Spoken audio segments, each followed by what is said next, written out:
The lead tonight after attacking Republicans supporting the release of the Epstein files as, quote, weak and, quote, foolish.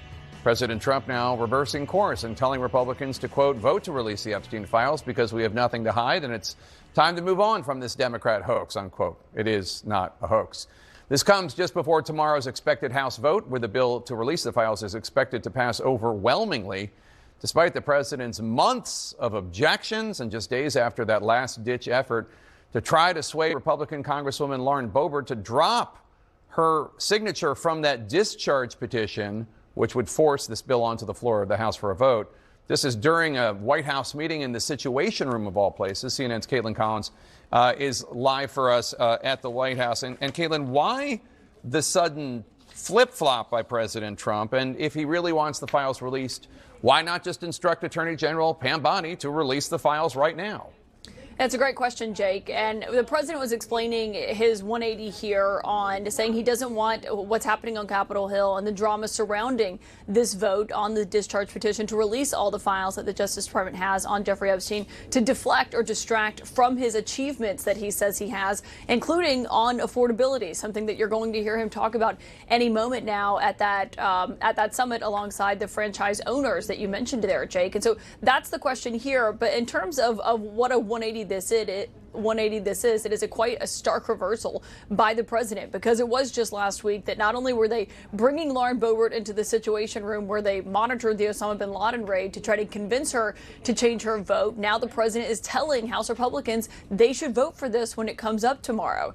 Of course, Jake, that is a position and a stance of the president's that came long after it was already decided this was going to be brought for a vote on Capitol Hill, against his wishes and against the efforts of the White House and the House Speaker Mike Johnson, after they kept those 218 votes and did not sway Lauren Boebert on this. And so, Jake, the question now is what is going to happen after there is expected to be a huge Republican vote for this tomorrow, something that would have been one of the first times we'd actually seen Republicans defy President Trump in large numbers since he returned to office, had he not put that position, that statement out there last night.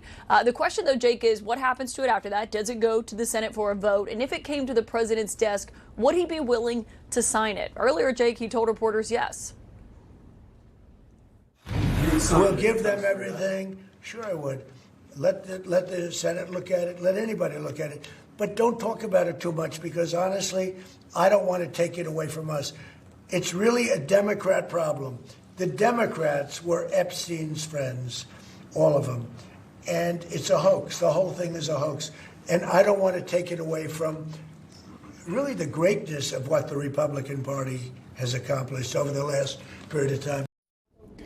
Of course, Jake, it was a lot of Democrats who were mentioned in those emails and that were corresponding with Jeffrey Epstein. But Jeffrey Epstein himself, in those newly released emails we got last week, also named Donald Trump several times. And he was a member at Mar-a-Lago until he wasn't. And there are multiple photos and videos of the two of them together. So obviously, we'll be watching closely to see what does happen in the Senate after tomorrow's vote. You know, to be fair, Donald Trump was a Democrat at the time, Caitlin. True.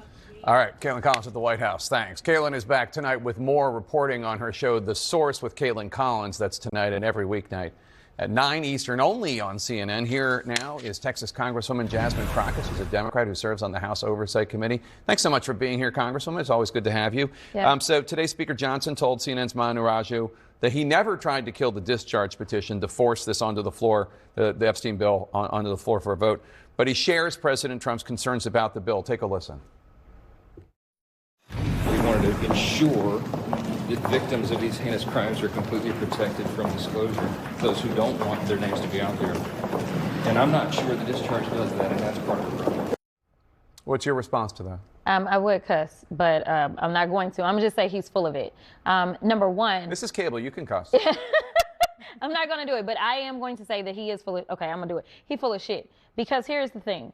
Number one, we know that he didn't even bring the House back in because he was trying to avoid us dealing with Epstein. In fact, he would not even swear in a duly elected, now new member of Congress, depriving and having to be sued by her state and others because they literally did not have any representation. He violated the Constitution to avoid this. So miss me on pretending that this is about the victims. In addition to that, when we finally released some of the information that we got from the Epstein estate and we had all the victims' names redacted, who was it that was out there saying, oh, and this person is the person that is supposedly mentioned in this section? The Republicans, The Republicans did that, to the extent that that victim's family had to come out against them for revealing potentially her name. So they're full of it. So right now, what I think is going to happen, the only reason that he is switched is because obviously he has had lots of conversations. Either the Senate is not going to take it up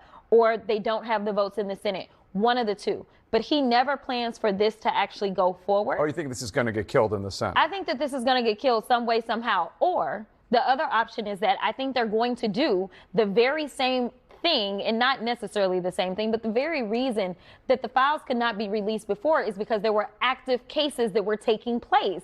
All the cases have been concluded because this administration decided they didn't want to talk about Jeffrey Epstein. So they weren't going to investigate whatsoever. So now the files can be opened. But now he said, look into my enemies. I want you to investigate this hoax. Well, if there's open cases, then that is your excuse for legally not allowing those documents to be out. Well, you're saying something that Republican Congressman Thomas Massie of Kentucky, whose bill this is to force the Epstein files out, Trump has told the Justice Department to investigate prominent Democrats, including former President Bill Clinton, and their alleged ties to Jeffrey Epstein. That concerns Massie for the reason you said. Take a listen.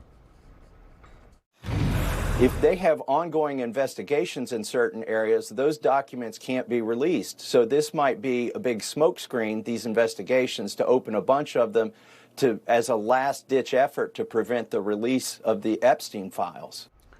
Or it could just block the release of the ones having to do with Democrats and any other